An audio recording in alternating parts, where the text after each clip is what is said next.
Hi friends, మనస్మిత స్టోరీస్కి మీ అందరికీ స్వాగతం, సుస్వాగతం. హాయ్ ఫ్రెండ్స్, అందరూ ఏం చేస్తున్నారండి? అందరూ బాగున్నారా? నేనే కొంచెం బాగాలేనండి. ఈ పెయిన్స్ తోటి ఎందుకో కొంచెం ఫీవర్గా కూడా అనిపిస్తోంది. అందుకే ఈసారి కథ ఇవ్వటం ఇంకా లేట్ అయిపోయింది. 4 days పూర్తయిపోయింది అనుకుంటా స్టోరీ ఇచ్చి.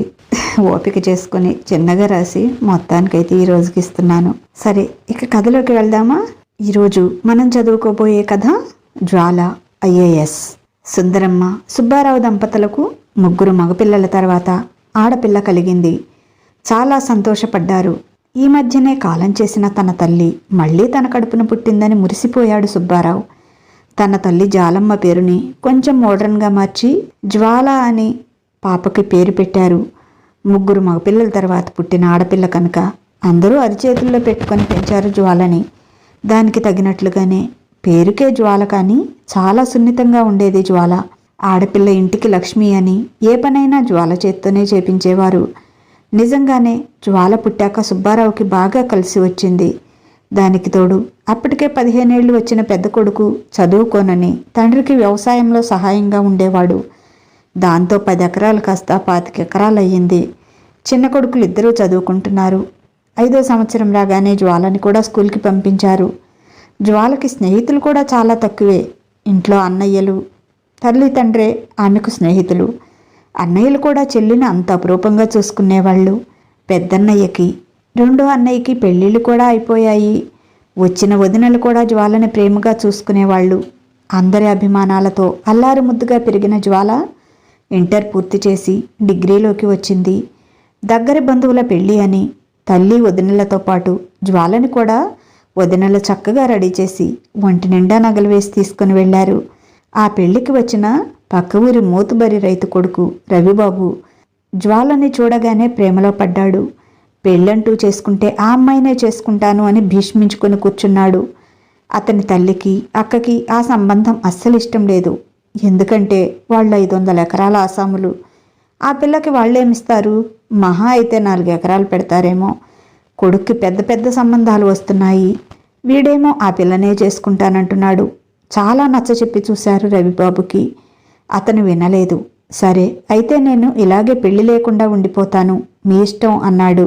ఇక అతని తండ్రి, ఇక్కడ మనకి లేనిదేముంది, వాడు అంతగా ఇష్టపడుతుంటే కూతురికి పెళ్లి చేసి పంపించాం, ఉన్నది వాడొక్కడు, వాడి సంతోషం కంటే మనకేం కావాలి అని భార్యకు కూతురుకు నచ్చచెప్పి వెళ్ళి సంబంధం మాట్లాడారు. జ్వాలను చూడగానే వాళ్ళకి కూడా నచ్చింది. కాకపోతే కట్నమే నచ్చలేదు. అయినా కొడుకు కోసం సర్దుకుపోయారు. అప్పుడు జ్వాలకి 18 ఏళ్ళు. ఇప్పుడే నాకు పెళ్ళేంటి, చదువు అయిపోయే వరకు నాకు పెళ్ళి వద్దు అన్న జ్వాల మాట మాత్రం ఎవ్వరూ పట్టించుకోలేదు. ఆమె మాట గాలిలో కలిసిపోయింది. ఎంత గొప్ప సంబంధం! ఇలాంటి సంబంధం మనం తీసుకురావాలంటే తలకిందులుగా తపస్సు చేసిన మన వల్ల అవుతుందా? ఏదో మన అదృష్టం బాగుండి వాళ్ళంతా వాళ్ళు వచ్చి అడిగారు. పెద్దవాళ్ళు అడిగితే కాదని చెప్తామా అని ఆ సంబంధం ఖాయం చేసేశాడు సుబ్బారావు. గొప్పవాళ్ల సంబంధమని తన తాహతుకు మించి అప్పులు చేసి మరీ కూతురు పెళ్లి ఘనంగా చేశాడు. 100 తులాల బంగారం పెట్టాడు కూతురికి సుబ్బారావు. కొడుకులు కూడా ఏమీ మాట్లాడలేదు. తమ చెల్లి గొప్ప ఇంటికి కోడలుగా వెళ్తుంది, అది చాలే, అప్పులు చిన్నగా కష్టపడి తీర్చుకోవచ్చు అనుకున్నారు. ఘనంగా చీరాసారెతో అత్తగారింటికి బయలుదేరింది జ్వాల. రవిబాబు ఆనందానికి హద్దే లేదు. ఇక జ్వాల తన సొంతం అనుకున్నాడు. ఆ రోజు జ్వాలకి రవిబాబుకి ఫస్ట్ నైట్కి ఏర్పాటు చేశారు.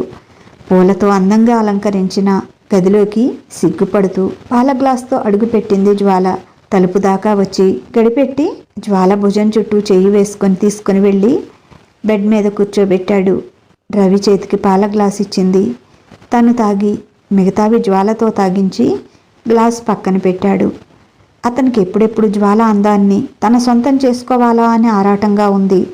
చిన్నగా ఆమె చేతిని తన చేతిలోకి తీసుకున్నాడు. జ్వాల సిగ్గుపడుతూ ఏమండి అంది. ఏంట్రా, చెప్పు బంగారం అన్నాడు ప్రేమగా. అది ఏమీ లేదు, నేను డిగ్రీ మధ్యలో ఉన్నాను, చదువుకోవచ్చా అంది. ఇప్పుడు మాట్లాడుకునే విషయాలా అవి?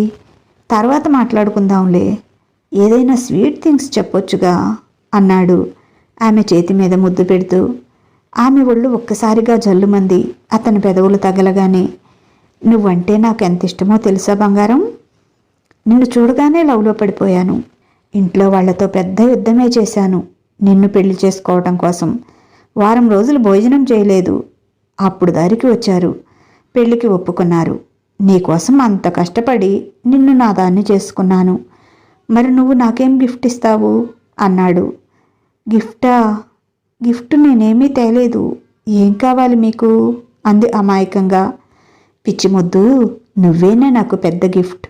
ఇంత కష్టపడి నిన్ను పెళ్లి చేసుకున్నాను, నాకు ఇంకేం కావాలి అంటూ ఆమెను తన మీదకు లాక్కొని తన కౌగిల్లో బంధించి పెదవులపై ముద్దు పెట్టాడు. సిగ్గుల మొగ్గయింది జ్వాల. రవికి ఆవేశం ఆగటం లేదు. ఎప్పుడెప్పుడు ఆమెను తన సొంతం చేసుకోవాలనే ఆత్రంతో ఆమెను బెడ్ మీదకు నెట్టి పవిటలాగేసి ఆమె మీదకు వాలాడు. ఆమె ఎదపైన ఆవేశంగా ముద్దులు పెడుతూ బ్లౌజ్ హుక్స్ తీయబోతే అతని చేతులు వణుకుతున్నాయి.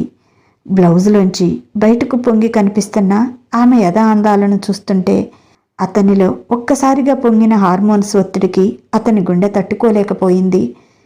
విపరీతంగా ఆయాసపడుతూ గుండె పట్టుకొని పక్కకి వాలిపోయాడు. అతనేదో చేస్తున్నాడని సిగ్గుతో కళ్ళు మూసుకున్న జ్వాలకి అతని స్పర్శ తగలకపోవటంతో ఏమిటా అని కళ్ళు తెరిచి చూసింది. చెమటలతో ఒళ్ళంతా తడిసిపోయి గుండె పట్టుకుని నెప్పికి విలవిల్లాడుతున్నాడతను. భయంతో బిగుసుకుపోయింది జ్వాల. అతన్ని చూసి అమ్మా, నాన్న, అన్నయ్య అంటూ వెర్రికేక పెట్టింది. ఇదేంటి ఈ తిక్కల పిల్ల ఇలా కేకలు పెడుతోంది అనుకుని పరిగెత్తుకుంటూ వచ్చారు. అప్పటికే తలుపులు తీసి నాన్న, ఆయన ఆయన అంటూ రవి వైపు చూపించింది. వెంటనే రవిని కారులో హాస్పిటల్కి తీసుకువెళ్లారు. వాళ్ళ అమ్మా నాన్నకి ఫోన్ చేశారు. అందరికీ విపరీతమైన భయంగా ఉంది. ఏమైందమ్మా, అసలు అబ్బాయి ఎందుకు అలా బాధపడుతున్నాడు అన్నారు. ఏమో నాన్న, తెలీదు, మాట్లాడుతూనే ఉన్నారు, సడన్గా ఇలా అయిపోయారు అంది. అప్పటికి రవి తల్లి తండ్రి కూడా హాస్పిటల్కి వచ్చారు. ఏమైంది, నా కొడుకునేం చేశారు అని గట్టిగా రంకెలేస్తుంది రవి తల్లి కనకదుర్గ. దుర్గా, ఇంకా ఆపు, వాళ్ళేం చేస్తారు, వాళ్ళు మనకంటే ఎక్కువ బాధపడుతున్నారు, ఇది వాళ్ళ అమ్మాయి జీవితం కూడా అని మందలించాడు. కాసేపటికి డాక్టర్ వచ్చి మీ అబ్బాయికి ఇంతకుముందు హార్ట్ ఆపరేషన్ జరిగిందా అన్నాడు. అవును డాక్టర్, చిన్నప్పుడు గుండెలో ఏదో హోల్ ఉందని ఆపరేషన్ చేశారు. ఇప్పుడేమైంది, మావాడు బాగానే ఉన్నాడా అన్నాడు రవి తండ్రి. అప్పుడు సర్జరీ చేసినప్పుడు 21 సంవత్సరాలు దాటాక మళ్ళీ టెస్ట్ చేయించుకోమని చెప్పలేదా డాక్టర్లు అని మళ్ళీ అడిగాడు డాక్టర్. అది చెప్పారు, మావాడు బాగా హెల్దీగానే ఉంటున్నాడు, మేం కూడా ఆ విషయం మర్చిపోయాము. ఇప్పుడు మీరు అడిగే వరకు అసలు ఆ విషయమే గుర్తులేదు అన్నాడు ఆయన. ఇంత నిర్లక్ష్యమైతే ఎలాగండి, గుండెతో సంబంధించిన పని కదా, మీ నిర్లక్ష్యం ఖరీదు మీ కొడుకు ప్రాణాలు అని చెప్పాడు డాక్టర్. ఏంటి డాక్టర్, ఏమంటున్నారు, ఎంత ఖర్చైనా పర్వాలేదు, ఎక్కడికి తీసుకువెళ్ళమన్నా తీసుకువెళ్తాను, ఎక్కడి నుంచైనా సరే డాక్టర్స్ని పిలిపించండి, మా వాడికి నయం చేయండి అన్నాడు ఆయన. సారీ అండి, ఇప్పుడు ఏం చేసినా ఉపయోగం లేదు. మీరు అతనికి 21 సంవత్సరాలు నిండగానే టెస్టులు చేయించి మెడిసిన్స్ వాడినట్లయితే అతని గుండె ఇంత బలహీన పడేది కాదు. ఎక్కువగా ఉద్రేకపడటంతో సివియర్ హార్ట్ స్ట్రోక్ వచ్చింది. అతను ఇక్కడికి వచ్చేటప్పటికే ప్రాణాలు పోయాయి. ఐఎమ్ వెరీ సారీ, ఏమీ చేయలేకపోయాం అని చెప్పాడు డాక్టర్. కనకదుర్గ శోకాలకు లేచింది. డాక్టర్ చెప్పేది లెక్క చేయకుండా ఈ దరిద్రపతి నా కొడుకుని పొట్టను పెట్టుకుంది, దీన్ని చేసుకున్నాడు, నా కొడుకు దరిద్రం పట్టుకుంది, వద్దురా, మనకు తగిన సంబంధం కాదు అంటే వినలేదు, ప్రపంచంలో ఎవ్వరూ లేనట్లు ఈ దరిద్రపు దాన్ని కావాలనుకున్నాడు అని ఏడుపు మొదలుపెట్టింది. జ్వాల, సుబ్బారావు ఫ్యామిలీ శిలల్లా నిలబడి చూస్తున్నారు. కూతురికి జరిగిన ఘోరం చూస్తుంటే వాళ్ళ గుండె పగిలిపోతుంది. జ్వాలకి ఏమీ అర్థం కావటం లేదు. అలాగే కుప్పకూలిపోయింది. అర్ధగంట క్రితం తనతో అంత ప్రేమగా మాట్లాడిన వ్యక్తి ఇప్పుడు జీవించలేడు అనే మాటలు ఆమె మనసు స్వీకరించటం లేదు. 2 కుటుంబాలే కాదు, 2 ఊర్లు కూడా శోక సముద్రంలో మునిగిపోయాయి. నిన్న పెళ్ళైన కొత్త పెళ్లి కొడుకు ఈరోజు చనిపోయాడంటే అందరికీ బాధగానే ఉంది. ఏది ఎలా ఉన్నా కాలం ఆగదు. ఎంత ప్రేమ ఉన్నా చనిపోయిన వారిని ఇంట్లోనే ఉంచుకోలేరు. అందరి కన్నీటి వీడ్కోలు మధ్య రవిబాబు అంతిమయాత్ర సాగిపోయింది. భర్త నుంచి కేవలం ఒక ముద్దుని 4 మాటల్ని మాత్రమే అందుకున్న జ్వాల రవిబాబు విధవగా మారింది. శోభనం తెల్ల చీరలోంచి విధవరాలి తెల్ల చీరలోకి మారిపోయింది. ఏ రంగు చూడకుండానే చీకటిగా మారిపోయింది ఆమె జీవితం. పల్లెటూర్లలో ఉన్న సాంప్రదాయం ప్రకారం 5వ నెల పుట్టింటిలో నిద్ర చేసే వరకు భర్త చనిపోయిన స్త్రీ ఎక్కడికి వెళ్ళకూడదు.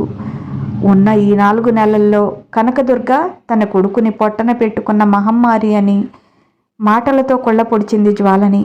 ప్రతి క్షణం ఏడుస్తూనే ఉంది జ్వాల. 5వ నెల రాగానే తండ్రి వచ్చి నిద్రకి తీసుకొని వెళ్ళాడు.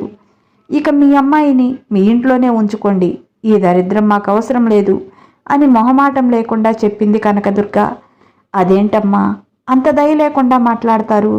తను ఈ ఇంటి కోడలు, మా ఇంట్లో ఎందుకుంటుంది అన్నాడు సుబ్బారావు. కోడలా కొరివా? కోడలిగా అడుగు పెట్టకుండానే నా కొడుక్కి కొరివి పెట్టింది. ఇంకా చాలలేదా? మమ్మల్ని అందరినీ కూడా తీసుకువెళ్లేదాకా నీ మనసులు శాంతించవా? ఈ దరిద్రపు మొహం దాన్ని నా గడపలోకి అడుగు పెట్టనివ్వను అంది చీత్కారంగా జ్వాలని చూస్తూ. నువ్వు అసలు మనిషివేనా? ఆడపుట్టకేనా నువ్వు పుట్టింది? నీ కొడుక్కి గుండె జబ్బు ఉంది అని మాకు ముందే ఎందుకు చెప్పలేదు? డాక్టర్ చెప్పింది వినలేదా? డాక్టర్ 20 ఏళ్ళు నిండగానే చూపించమంటే చూపించకుండా ఇంట్లో పెట్టుకొని నీ వల్లే కదా నీ కొడుకు చచ్చింది. దానికి నీ యదానపడి నా కూతురు ఏడుస్తుంది ఈ రోజున. కాళ్ళపారాన్ని కూడా ఆరకుండానే భర్త చనిపోయి అది కుమిలిపోతుంటే నీ వల్ల తప్పు జరిగి నీ కొడుకు చనిపోతే నా కూతురు మీద నింద వేస్తావా? నీకు కూడా ఉందిగా కూతురు. నీ కూతురికే ఇలాంటి స్థితి వస్తే అప్పుడు తెలుస్తుంది నీకు మా బాధ. నా కూతురు నిండు జీవితాన్ని నాశనం చేశారు అని సుబ్బారావు కూడా ఊరుకోకుండా తన మనసులో ఉన్నదంతా వెళ్ళగక్కాడు. కూతుర్ని ఇక్కడే పెట్టి దాని ద్వారా మా ఆస్తి కాజేయాలని చూస్తున్నావా?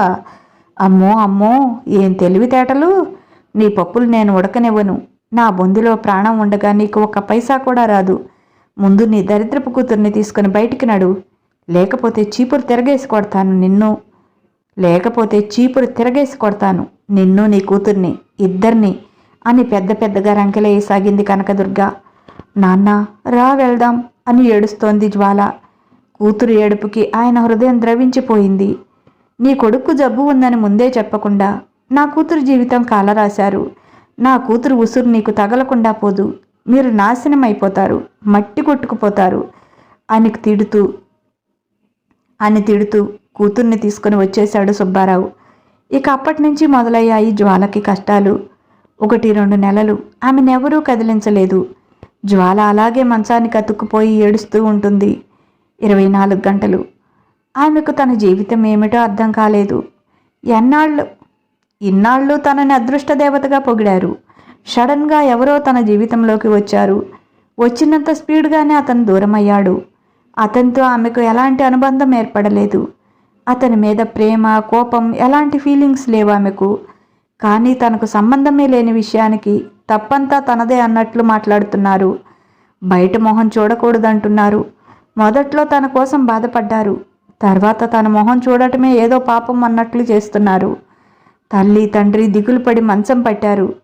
కూతురు జీవితం మీద దిగులుతో 3 నెలల తేడాతోనే ఇద్దరూ తనువులు చాలించారు.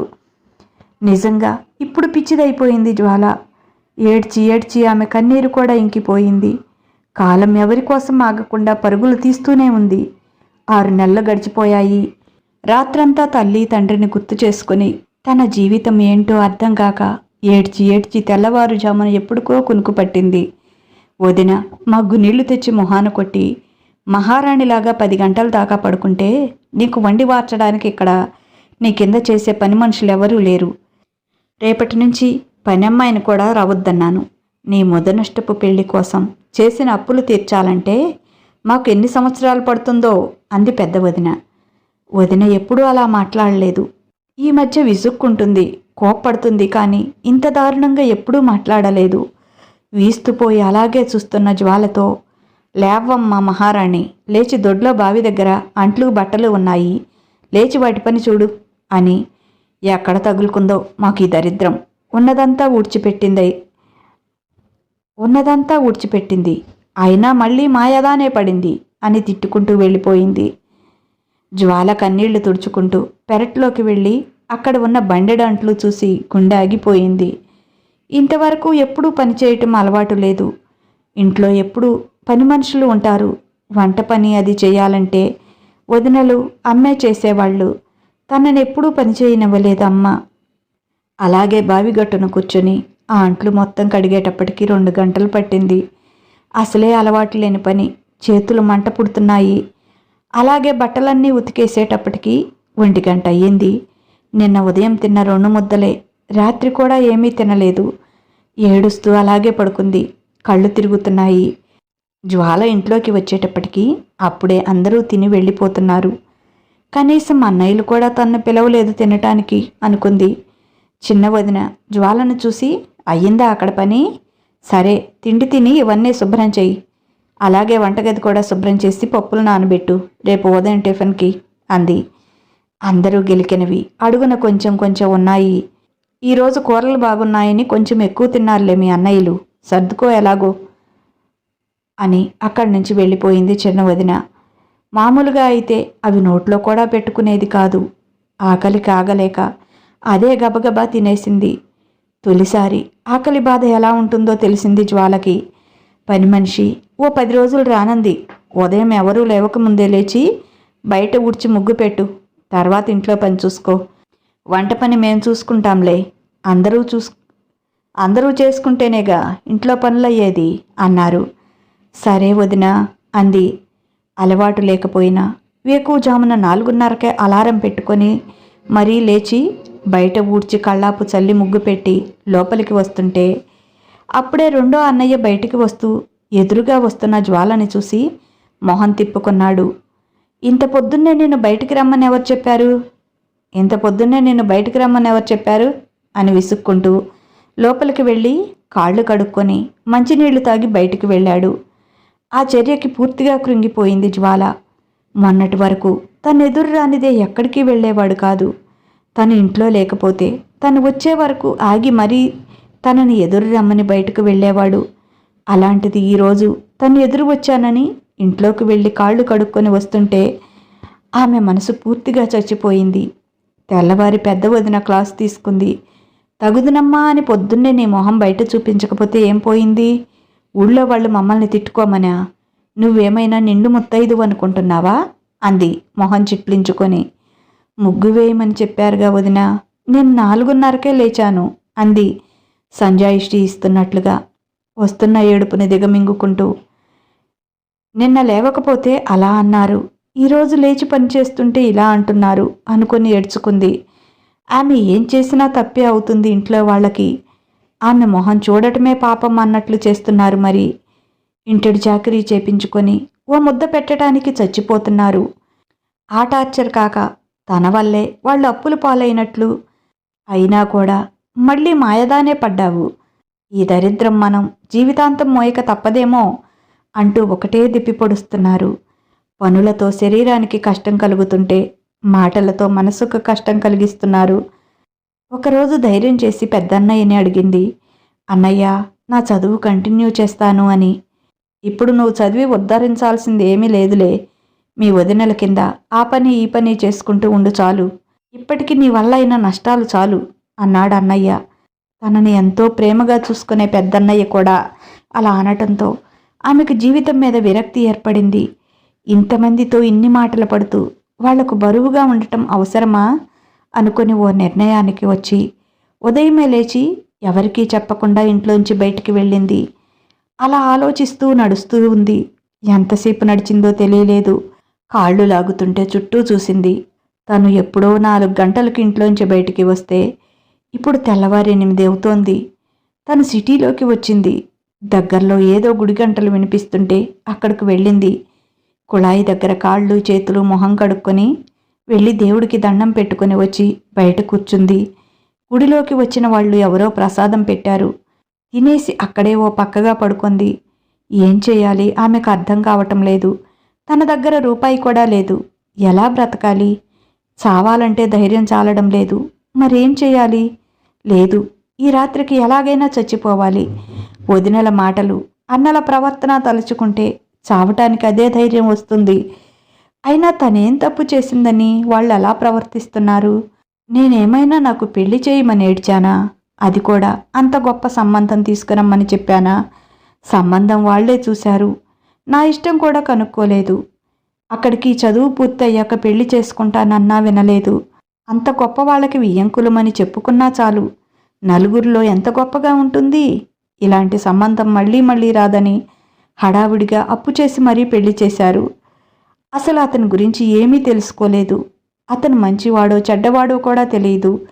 కేవలం మొదటి రాత్రి నాడు అతను మాట్లాడిన ఆ 4 మాటలే తప్ప అతని మొహం కూడా పూర్తిగా చూడలేదు తను. నేనేమైనా అతన్ని కత్తి తీసుకొని పొడిచానా? గొంతు కోశానా? విషం పెట్టి చంపేనా? లేక ఉరేసి చంపానా? నేను ఎలా అతన్ని పొట్టన పెట్టుకున్నాను? అతనికి ఎప్పుడో ఉన్న జబ్బు వల్ల పెళ్లి కాగానే చనిపోతే ఆ తప్పు నాదా? ఆ శిక్ష నాకా? అసలు ఈ పెళ్లి వల్ల పూర్తిగా నష్టపోయింది తను. వాళ్ళకి డబ్బు నష్టమేమో కానీ తను జీవితమే నష్టపోయింది. వాళ్ళకది ఎందుకు అర్థం కావటం లేదు?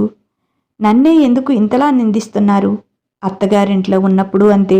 నా కొడుకును పొట్టన పెట్టుకున్నావు, దరిద్రపు మోహన్ దానివి, నా కొడుకును మింగేశావు అని ఆవిడ ఒకటే తిట్లు.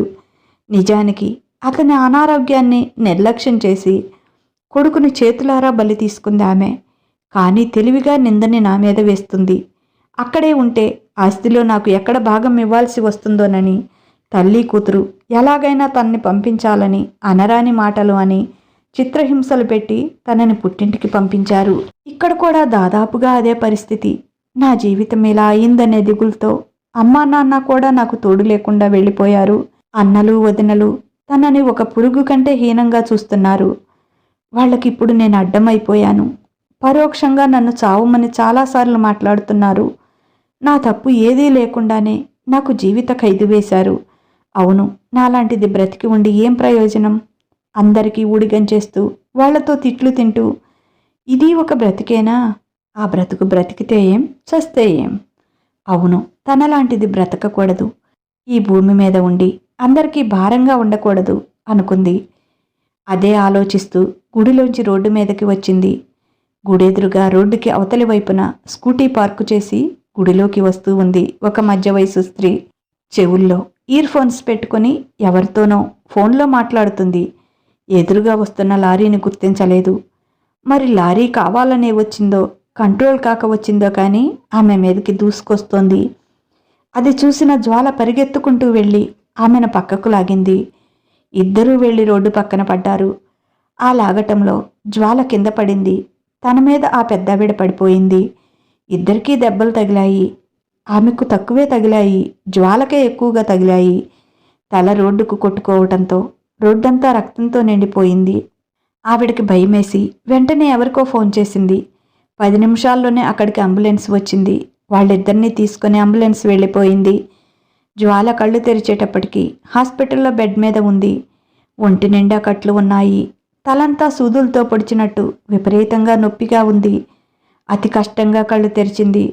సిస్టర్ పరిగెత్తుకుంటూ వెళ్ళి డాక్టర్ని పిలుచుకొని వచ్చింది. డాక్టర్ వెంటనే ఎవరికో ఫోన్ చేశాడు. జ్వాలకి టెస్టులు చేసి స్కాన్కి పంపించాడు.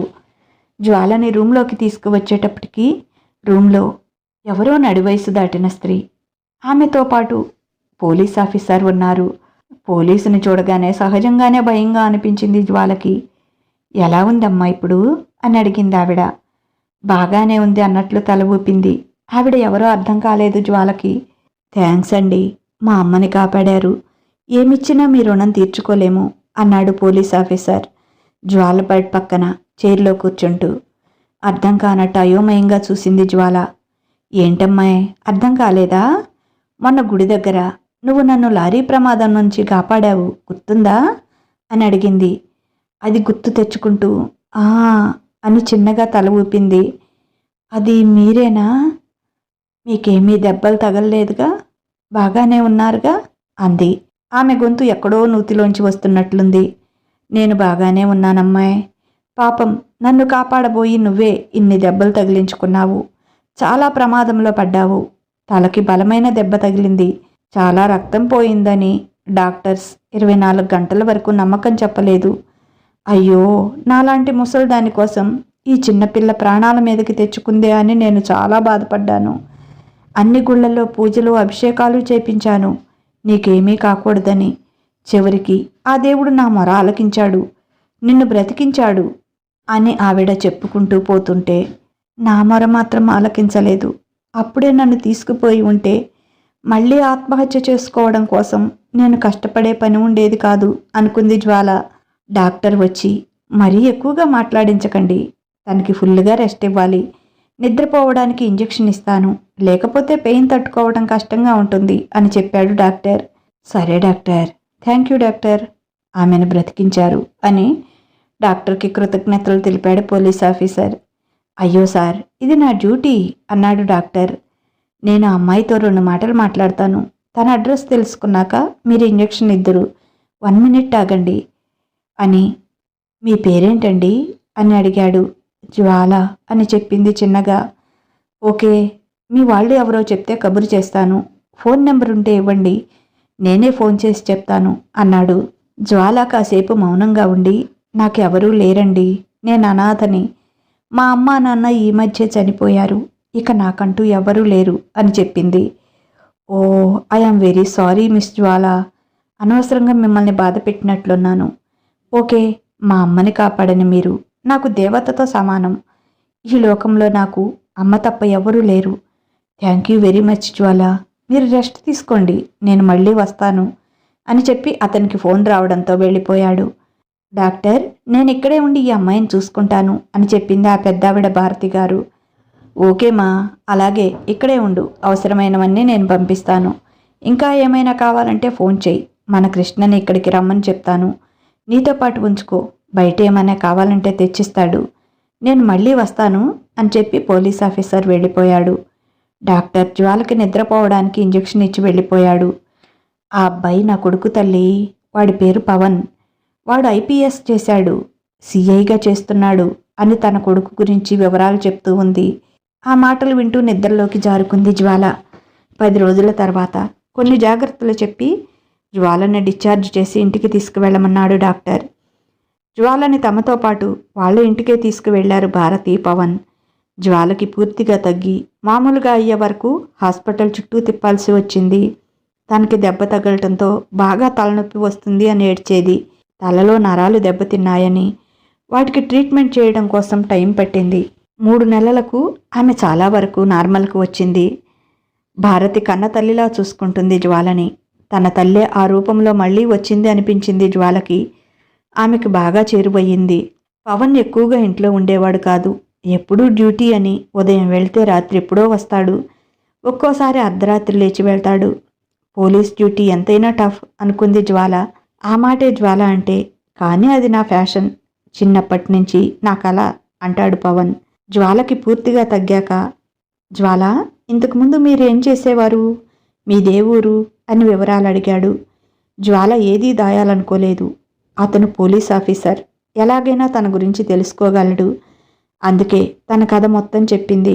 డిగ్రీ చదువుతుంటే మధ్యలో చదువు మాన్పించి పెళ్లి చేశారు. అదే రోజు అతను చనిపోయాడు. ఆ దిగులుతో మా అమ్మా నాన్న పోవటంతో అనాథనయ్యాను. ఉన్నవాళ్ళకి నేను బరువయ్యాను. ప్రస్తుతానికి నాకంటూ ఎవరూ లేరు అంది. మరి ఈ ఊరెందుకు వచ్చారు? ఎవరైనా తెలిసిన వాళ్ళు ఉన్నారా, లేక మరేదైనా పని మీద వచ్చావా అన్నాడు. సూసైడ్ చేసుకోవాలి అనుకున్నాను. ఇంట్లో చనిపోతే ఇంట్లో వాళ్ళందరికీ చెడ్డ పేరు వస్తుందని ఇలా దూరంగా వచ్చాను. ఎలా చావాలో కూడా తెలియలేదు. ఉదయం నుంచి గుళ్ళోనే ఉన్నాను. చావును వెతుక్కుంటూ బయటికి వచ్చాను. అప్పుడే అమ్మ లారీ కింద పడుతుంటే చూశాను అంది. నువ్వు వచ్చింది చావటానికి కాదు, మా అమ్మని రక్షించటానికి. నీకు ఆ టైంకి అలా బుద్ధి పుట్టించాడు దేవుడు. అయినా భగవంతుడు బ్రతుకునిచ్చింది చావటానికి కాదు, బ్రతికి చూపించటానికి. నీకేం తక్కువని చావాలనుకున్నావు?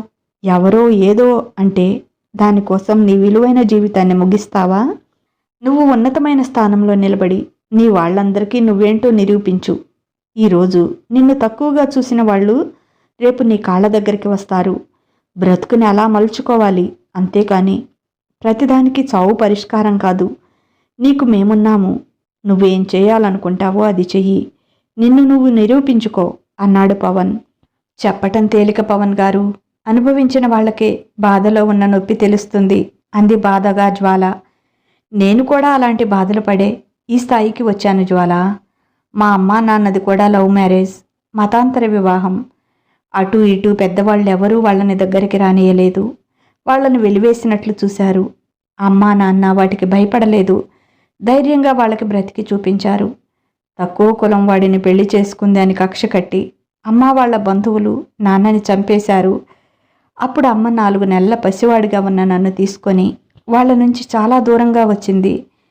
అయినా వాళ్ళు వెంటపడుతూనే ఉన్నారు. బిడ్డను వదిలేసి వస్తే అమ్మకి తమ కులంలోని అబ్బాయితో మరో పెళ్లి చేస్తాం, ఆ తక్కువ జాతి వాడిని వదిలేసి రమ్మని చెప్పారు. అమ్మ వాళ్ళ మాటల్ని లెక్క పెట్టలేదు. అందుకే ఎవరూ ఎలాంటి సహాయం చేయలేదు. కష్టపడి నన్ను పెంచింది, చదివించింది. తన రెక్కలు ముక్కలు చేసుకుని నన్ను ఐపీఎస్ను చేసింది. నేను ఐపీఎస్ ఆఫీసర్ని అయ్యాక మీ మామయ్యని, మీ తాతయ్యని, మీ బాబాయిని అంటూ చాలామంది వచ్చారు.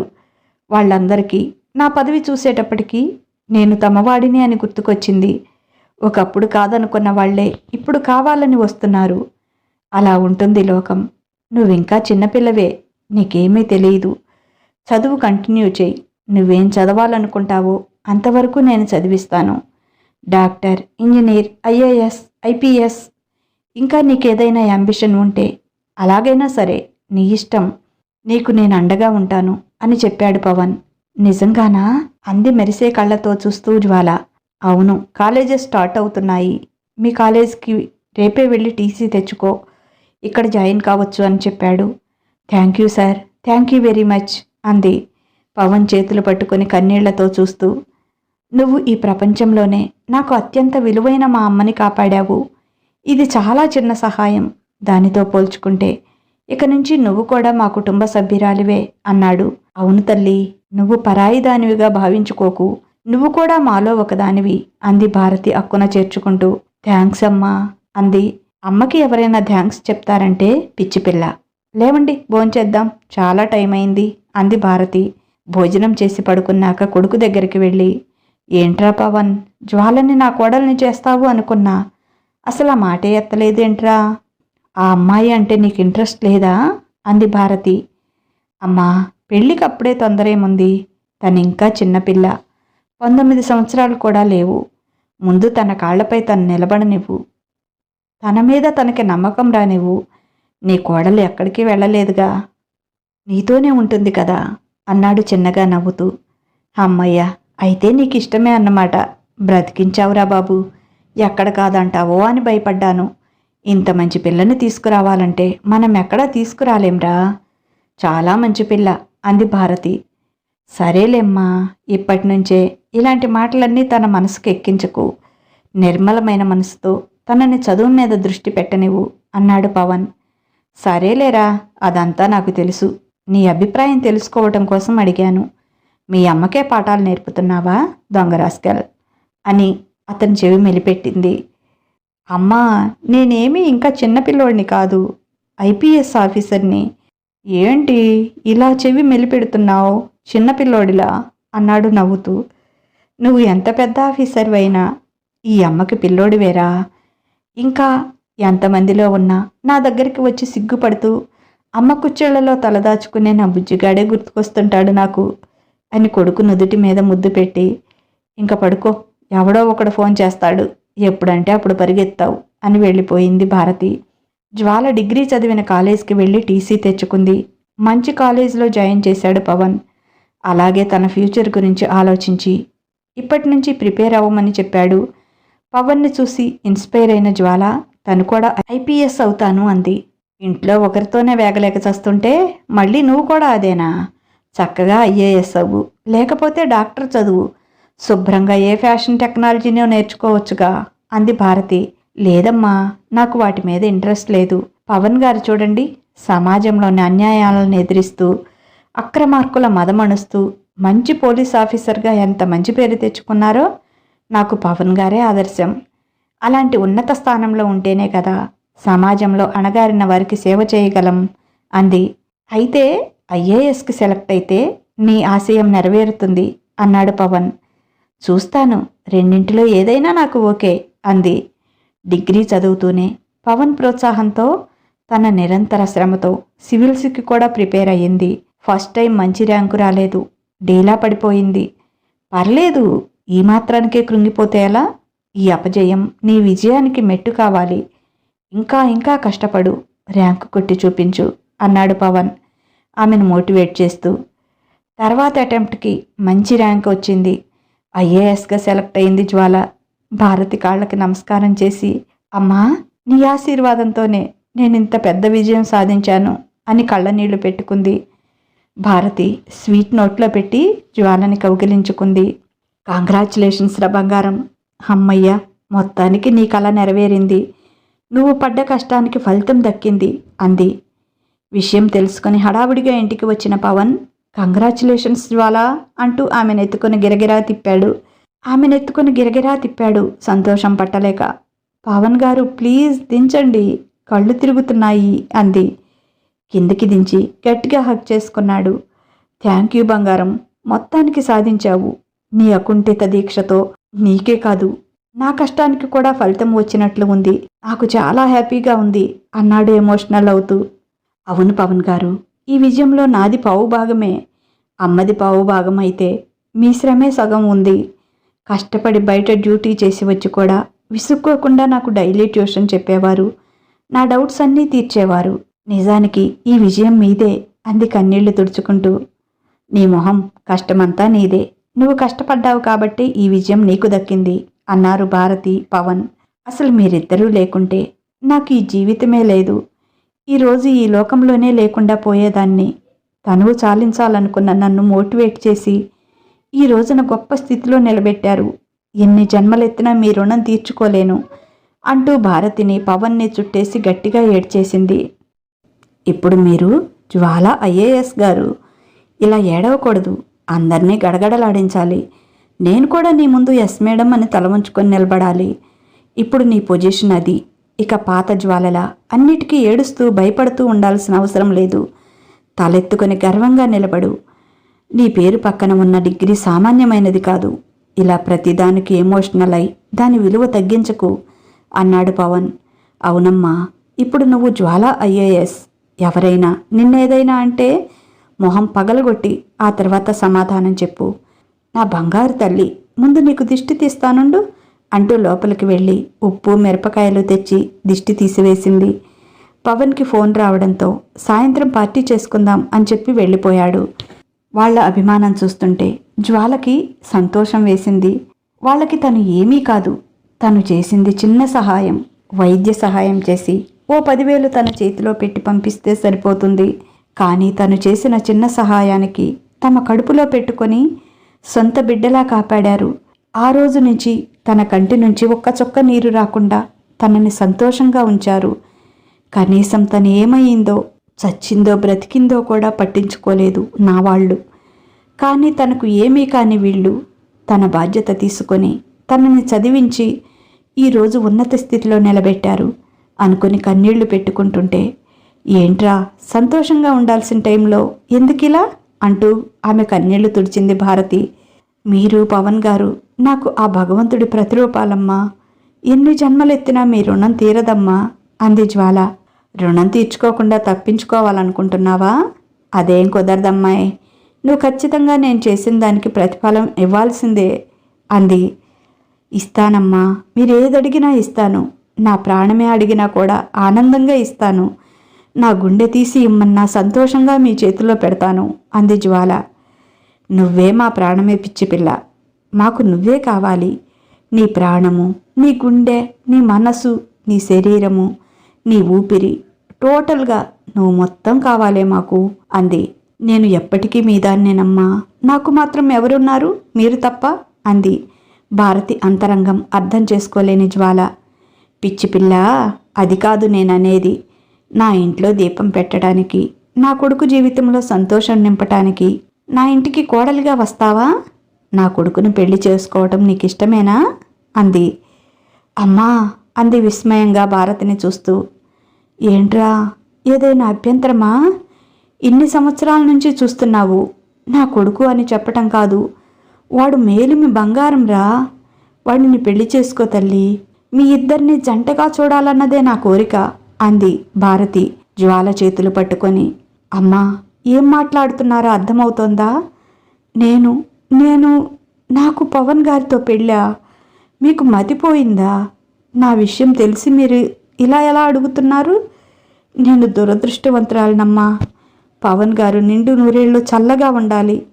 ఆయన జీవితాన్ని నాతో ముడిపెట్టకండి అమ్మా. ఆయన ఎప్పుడూ బాగుండాలి అని చేతుల్లో మొహం దాచుకొని వెక్కి వెక్కి ఏడ్చింది. భారత్కి ఏం మాట్లాడాలో అర్థం కాలేదు. అది కాదు జ్వాల, నేను చెప్పేది అర్థం చేసుకో అంటుంటే, ప్లీజ్ అమ్మా, నాకింత సహాయం చేసినందుకు నా జీవితమంతా మీకు సేవ చేసి రుణం తీర్చుకుంటాను. అంతేకాని ఈ మాట మాత్రం అడగకండి. నా దురదృష్టాన్ని నేను మీకు అంటగట్టలేను. ప్లీజ్ అమ్మా అంది ఏడుస్తూ. పవన్ వచ్చాక విషయం అంతా చెప్పి బాధపడింది భారతి. తను భయపడుతుందిలేమ్మా, నేను మాట్లాడతానులే, ఎక్కడుంది అన్నాడు. తన రూంలోనే పడుకొని ఏడుస్తోంది అంది భారతి. జ్వాల రూంలోకి వెళ్ళాడు పవన్. ఆమె ఇంకా ఏడుస్తూనే ఉంది అనేదానికి సూచనగా ఆమె పక్కటెముకలు ఎగిరెగిరి పడుతున్నాయి. పవన్ ఆమె పక్కన కూర్చొని భుజం మీద చెయ్యేసి జ్వాల అన్నాడు. ఒక్కసారిగా ఉలిక్కిపడి లేచి కూర్చుంది. నేనేగా, ఎందుకంత హడావుడి అని ఆమె కళ్ళ నుంచి కారిపోతున్న నీళ్లని తుడుస్తూ, ఈరోజు ఎంత హ్యాపీగా ఉండాల్సిన రోజు, ఎందుకు ఇలా చేస్తున్నావు? నేను పార్టీ చేసుకుందామని చెప్పాను. రెస్టారెంట్కి వెళ్దాం, లేచి రెడీగా అన్నాడు. అది ఈరోజు వద్దులేండి, ఇంకో రోజు వెళ్దాం. నా మనసు ఏం బాగాలేదు అంది. నీ ఆలోచనలు బట్టే నీ మనసు ఉంటుంది. ఏమైంది ఇప్పుడు?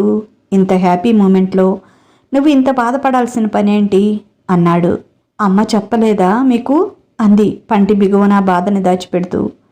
దానికోసం ఏడుస్తున్నావా? ఓకే, దాందేముంది. నీకు నేనంటే ఇష్టం లేకపోతే వదిలేద్దాం.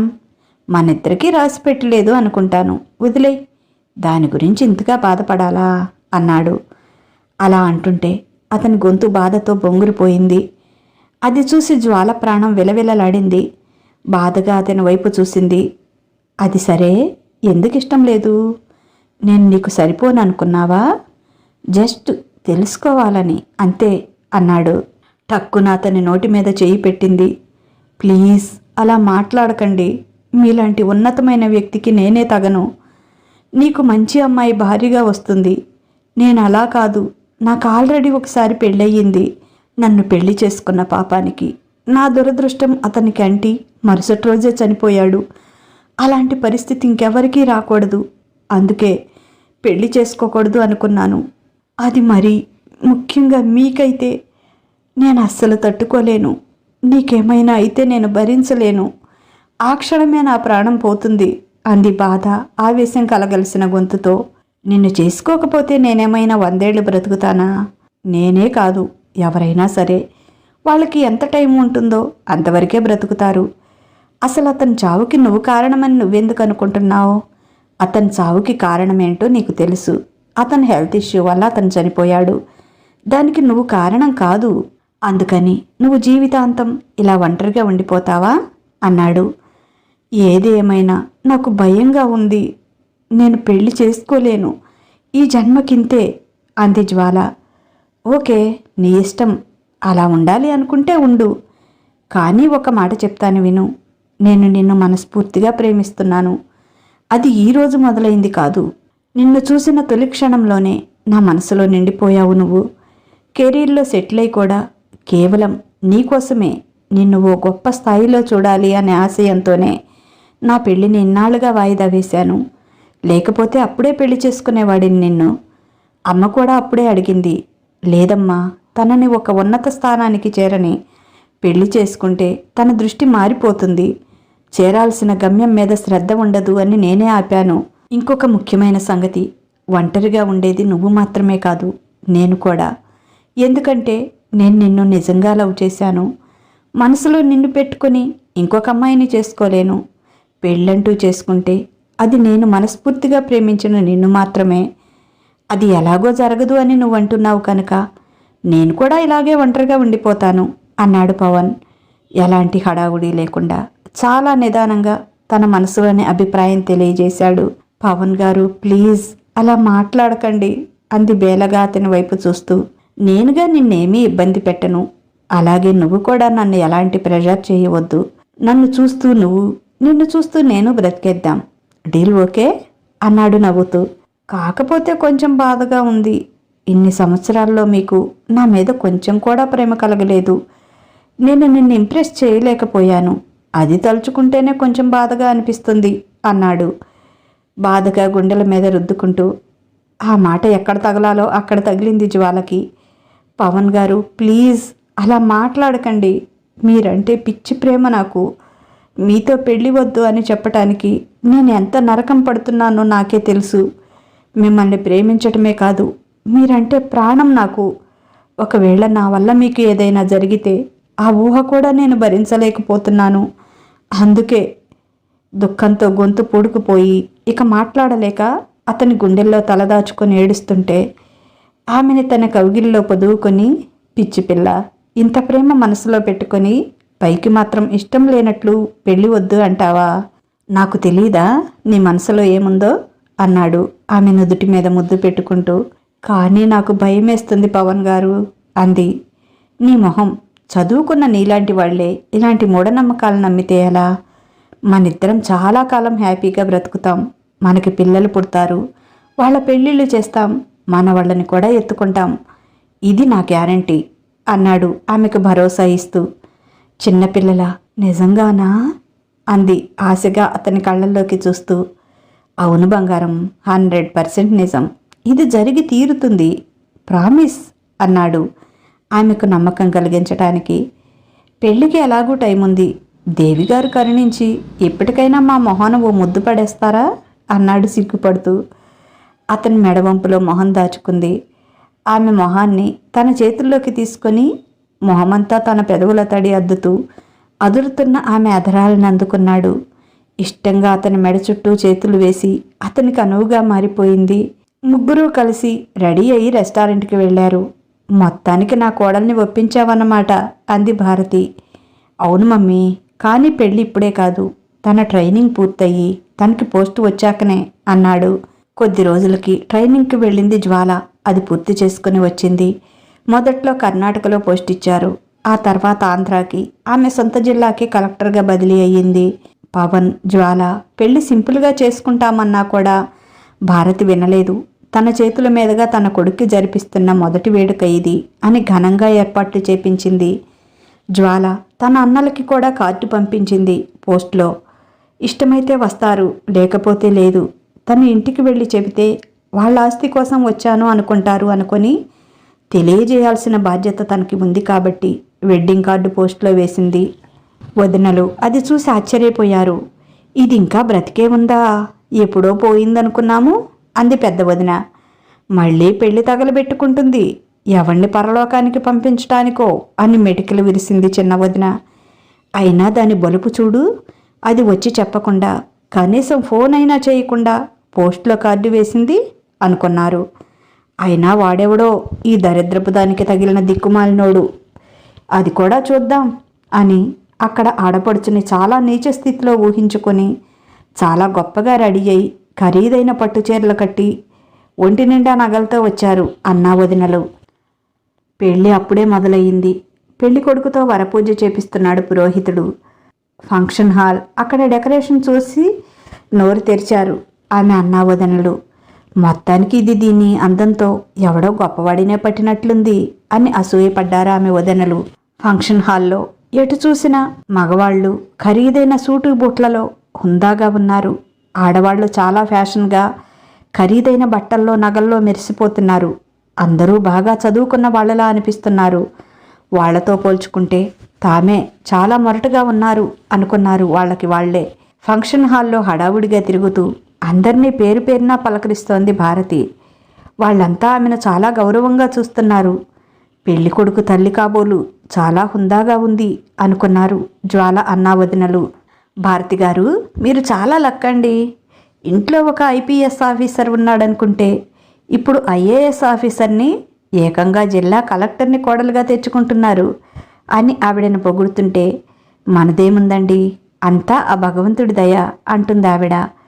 అది విని జ్వాల అన్నా వదినలకి తలలు తిరిగిపోయాయి. వాళ్ళు మాట్లాడుకునేది సరిగ్గా అర్థం కాక పక్కన వాళ్ళని అడిగింది. జ్వాల చిన్న వదిన ఆత్రం పట్టలేక, ఆ అబ్బాయి పోలీస్ ఆఫీసరా అని. అవునండి, ఆయన చాలా పెద్ద పోలీస్ ఆఫీసర్. పవన్ ఐపీఎస్ పేరు వినలేదా అంది పక్కనావిడ. తెలుసు అన్నట్లు తల ఊపింది. పెళ్లి కూతురు కూడా ఐఏఎస్ అంట. మన జిల్లా కలెక్టర్ జ్వాల ఐఏఎస్. ఇద్దరికీ జంట భలే కుదిరింది కదూ అని చెప్తూ ఫోన్ వస్తే ఆవిడ పక్కకు వెళ్ళింది. జ్వాల అన్నా వదినలు ఆశ్చర్యంతో నోరు తెరుచుకొని చూస్తున్నారు. ఏంటి, జ్వాల కలెక్టరా? అంత పెద్ద చదువులు ఎప్పుడు చదివింది? ఎవరు చదివించారు? ఇంట్లోంచి చావటానికి వెళ్తున్నాను అని, నన్ను వెతకొద్దని అప్పుడు లెటర్ రాసి పెట్టిందిగా. చచ్చిందేమో అనుకున్నాము. తీరా చూస్తే కలెక్టర్గా తేలింది. నిజంగానే ఇది ఎంతైనా అదృష్టవంతురాలు అంది పెద్ద వదిన. దరిద్రపది, దురదృష్టవంతురాలు, శనిగొట్టు మొహంది కాస్త కలెక్టర్ అయ్యేటప్పటికి అదృష్టవంతురాలయ్యింది వాళ్ళ దృష్టిలో. అంతే, ఆ మరు నిమిషంలోనే వాళ్ళ దృక్పథం మారిపోయింది. గబగబా భారతి దగ్గరికి వెళ్ళారు. మీరేనా పెళ్ళికొడుకు తల్లిగారు? మేము జ్వాల అన్నా వదినలమండి అని పరిచయం చేసుకున్నారు. భారతికి విషయం అంతా తెలుసు కనుక వాళ్ళని చూడగానే చెడామడగా 4 దులిపేయాలనిపించింది.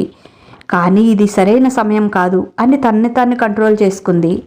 ఓ అలాగా, వెళ్ళి కూర్చోండి అంది మర్యాదగానే. సరేనండి, మా జ్వాల ఎక్కడుంది అని అడిగారు. అంతలో పంతులు గారు పెళ్లి కూతుర్ని తీసుకురండి అని కేక వేయడంతో పెళ్లి కూతురు అలంకారంలో ఉన్న జ్వాల మండపం మీదకి వచ్చింది. అదిగో వచ్చింది అని మాట్లాడడానికి వాళ్ళు వెళ్ళబోతుంటే, పెళ్ళైన తర్వాత తీరిగ్గా మాట్లాడొచ్చండి, మీరు కూర్చోండి అని అక్కడ ఉన్న చైర్స్ వైపు చూపించింది. అప్పుడే అటువైపు చూసిన జ్వాల కళ్ళల్లో సంతోషం చూసి, ఎంతైనా ఆడపిల్ల అంటే అంతే, వాళ్ళు ఎన్ని అన్నా ఏం చేసినా పుట్టింటి వాళ్ళని చూడగానే ఏదో తెలియని మమకారం. తను కూడా అంతే కదా. అంత ఘాతుకం చేసినా తన వాళ్ళని క్షమించేసింది. తన రవిని పొట్టన పెట్టుకున్న ఒక్క అన్నయ్యని తప్ప మిగతా అందరినీ క్షమించేసింది. ఆడబ్రతికే ఇంతేనేమో అని గట్టిగా నిట్టూర్చింది. ఘనంగా పెళ్లి జరిగిపోయింది. అందరూ భోజనాలు చేసి నూతన దంపతులను ఆశీర్వదించి తమ పై ఆఫీసర్స్ కనుక ఘనమైన గిఫ్ట్స్ ఇచ్చి ఎవరి దారిన వాళ్ళు వెళ్ళారు. అప్పటి వరకు జ్వాల అన్నా వదినలకు ఆమెతో మాట్లాడటానికి వీలు కాలేదు. ఏదైనా మాట్లాడాలి అనుకుంటే ఇంటికి రండి, ఇక్కడ జనంలో వద్దు అని ముందే చెప్పింది భారతి. అందుకే కామ్గా కూర్చున్నారు. పెళ్లి కొడుకు పెళ్లి కూతుర్ని తీసుకొని భారతి ఇంటికి వెళ్ళింది. వాళ్ళ వెంటే వెళ్ళారు జ్వాల అన్నా వదినలు. హారతి ఇప్పించి దిష్టి తీపించి లోపలికి తీసుకువెళ్ళింది భారతి నూతన దంపతులని. మా అన్నయ్యలు వదినలు అని పరిచయం చేసింది భారతికి పవన్కి. నాకు తెలుసు, మండపంలోనే పరిచయం అయింది అంది భారతి. హలో అన్నాడు పవన్. అది బాబూ, మాకు తెలియదు మీ పెళ్లి విషయం, లేకపోతే మేమే చేసేవాళ్ళం అన్నాడు ఆమె పెద్దన్నయ్య ఏం మాట్లాడాలో అర్థం కాక. పర్వాలేదు, మా పెళ్ళి నేను చేసుకోగలంత సంపాదన స్తోమత మాకుంది, ఎవరిని ఇబ్బంది పెట్టడం మాకు ఇష్టం లేదు అన్నాడు పవన్. మీరంతా మా పెళ్ళికి వచ్చినందుకు చాలా చాలా థ్యాంక్స్. తన వాళ్ళు ఎవరు తన పెళ్లిలో లేరు అనే కొరత నా భార్యకు లేకుండా చేశారు అన్నాడు పవన్. మీరు ఖర్చు పెట్టి పెళ్లి చేయాల్సిన అవసరం లేదు, తనని ఓ మనిషిగా గుర్తిస్తే అంతే చాలు అన్నాడు. క్షమించండి బాబు, ఏదో తెలియక అజ్ఞానంతో అలా చేశాము. తన ఇంట్లో నుంచి వెళ్ళిపోయాక చాలా బాధపడ్డాము, చాలా వెతికించాం కూడా, కానీ తను దొరకలేదు అన్నారు బాధ నటిస్తూ. చిన్నగా నవ్వాడు పవన్. నేను పోలీస్ ఆఫీసర్నండి, నా ముందు మీరు అబద్ధాలు చెప్పాలనుకుంటే ఎలా కుదురుతుంది? నేను మొత్తం ఎంక్వైరీ చేయించాను. తను ఆత్మహత్య చేసుకుంటున్నాను అని లెటర్ రాసి పెట్టినా కూడా మీరు మీ చెల్లి గురించి పట్టించుకోలేదు. చస్తే పీడ వదిలిపోతుంది అనుకున్నారు. ఇంకా దౌర్భాగ్యం ఏంటంటే మీరు మీ చెల్లి ఎవరితోనో లేచిపోయింది అని ప్రాపగండా చేశారు. ఈ విషయాలేవీ నేను ఇంతవరకు జ్వాల దగ్గర చెప్పలేదు. ఇప్పుడే తను కూడా తెలుసుకుంటుంది. ఏం చేసిందండి తనంత పాపం? అతనికి ఉన్న రోగం సంగతి తెలుసుకోకుండా హడావుడిగా పెళ్లి చేయటం మీ తప్పు. ఆ జబ్బుతో అతను చనిపోతే ఆ నింద జ్వాల మీద వేసి ఆమెను అనుక్షణం రాబందుల్లా సూటిపోటి మాటలతో పొడిచి పొడిచి చంపటం ఎంతవరకు న్యాయం? తను ఏమైనా అతన్ని చంపేసిందా? లేదు కదా. ఆ నేరం ఆమెకెందుకు అంటించారు? బాధలో ఉన్న మీ చెల్లిని అక్కున చేర్చుకుని ఓదార్చకుండా మీ భార్యలు మీరు సూదుల్లాంటి మాటలతో గుచ్చి గుచ్చి చంపారు. అందుకే కదా తను సూసైడ్ చేసుకోవాలి అనే నిర్ణయానికి వచ్చింది. ఏమ్మా, మీరు ఆడవాళ్లే కదా, ఎవరికి ఎప్పుడు మరణం వస్తుందో ఎవరికీ తెలియదు. ఒకవేళ మీకే జ్వాల పరిస్థితి వస్తే మిమ్మల్ని కూడా అలాగే ట్రీట్ చేయాలా? ఆడవాళ్ళకి ఆడవాళ్లే శత్రువులు అన్నది మీరు నిరూపించారు. కట్టుకున్న భర్త ఎందుకు చనిపోయాడో తెలియదు. ఆ దిగులతో మంచం పట్టి కన్న తల్లిదండ్రులు కన్నుమూశారు. 18 ఏళ్ల చిన్నపిల్ల ఎలా తట్టుకుంటుందనుకున్నారు? మీరు పెట్టే బాధలు. శారీరకంగా మానసికంగా ఆమెను హింసించారు. మీరు కూడా మనుషులనే మాట మర్చిపోయారు. అప్పటి వరకు అదృష్ట దేవతగా ఉన్న ఆమె సడన్గా వాడెవడో చచ్చేటప్పటికి దురదృష్టానికి సింబాలిక్గా ఎలా మారింది? తను మా జీవితంలోకి అడుగు పెట్టడమే మా అమ్మని ప్రమాదం నుంచి కాపాడింది. జ్వాల లేకపోతే నాకు అత్యంత విలువైన ప్రియమైన మా అమ్మని పోగొట్టుకునేవాడిని. జ్వాల మా ఇంట్లో అడుగుపెట్టిన దగ్గర నుంచి నా సర్వీస్కు మించి నాకు ప్రమోషన్స్ వచ్చాయి. తను దురదృష్టవంతురాలు, దరిద్రమైతే ఇవన్నీ ఎలా సాధ్యమయ్యాయి? తను మా ఇంటి అదృష్ట దేవత అయ్యింది. మీరు దేనికి పనికిరాదు అనుకున్న చిత్తు కాగితం ఈ రోజున ఒక IAS ఆఫీసర్ అయ్యింది. ఒక జిల్లాకి కలెక్టర్ అయ్యింది. రేపు ఇంకా గొప్ప పదవులు పొందవచ్చు. ఇప్పుడు చెప్పండి, ఇలాంటి బంగారాన్ని పోగొట్టుకున్న మీరా దురదృష్టవంతులు, దరిద్రులు? తను అన్లక్కీ అయి ఉంటే ఖచ్చితంగా ఈ స్థాయికి ఎదిగి ఉండేది కాదు. తను నిర్మలమైన మనసు కలది. అందుకే ఆమెకంతా మంచే జరుగుతుంది. ఆమె చుట్టూ ఉన్నవారికి కూడా పాజిటివ్ వైబ్రేషన్సే ఉంటాయి. మీలా మనసు నిండా కుళ్ళు నిండిన వారే నిజమైన దరిద్రులు. ఇలా అంటున్నందుకు మీరు బాధపడినా ఇదే నిజం. మనిషిని మనిషిగా చూడండి. నాకేమీ కాని మీతో ఇంతసేపు మాట్లాడినందుకు సారీ అన్నాడు. తాము చేసిన తప్పులు ఎత్తి చూపుతుంటే వాళ్ళకప్పుడు అర్థమయ్యింది తాము ఎంత నిర్దయగా ప్రవర్తించాము అని. అది కాదు బాబు, తప్పైపోయింది.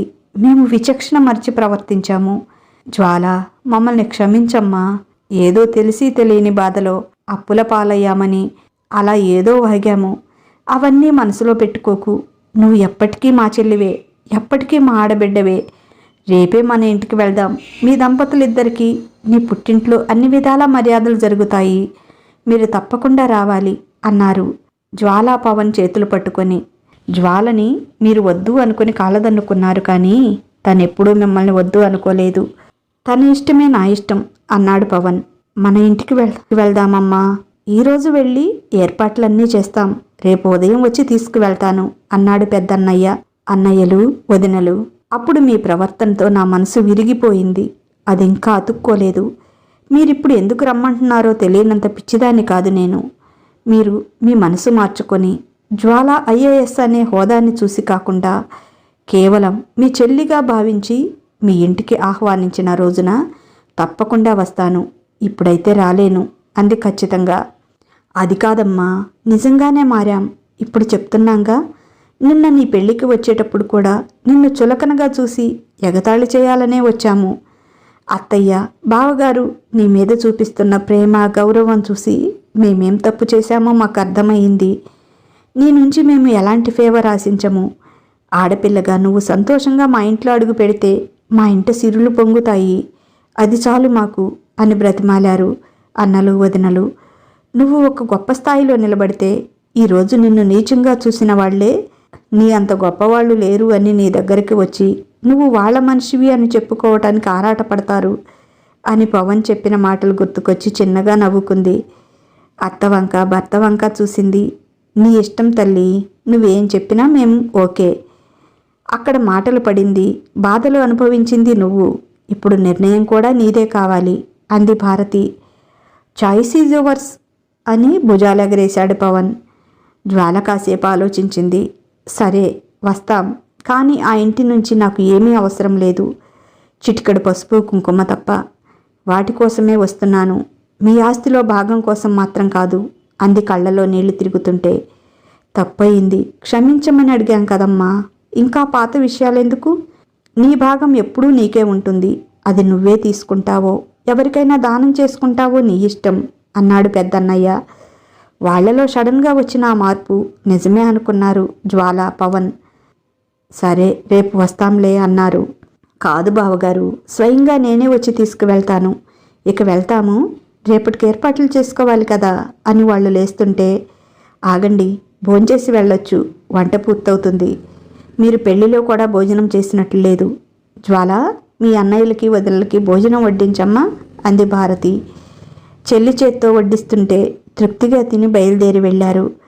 తర్వాత రోజు పెద్దన్నయ్య వచ్చి జ్వాలని, పవన్ని సాంప్రదాయబద్ధంగా తనతో పాటు తీసుకొని వెళ్ళాడు.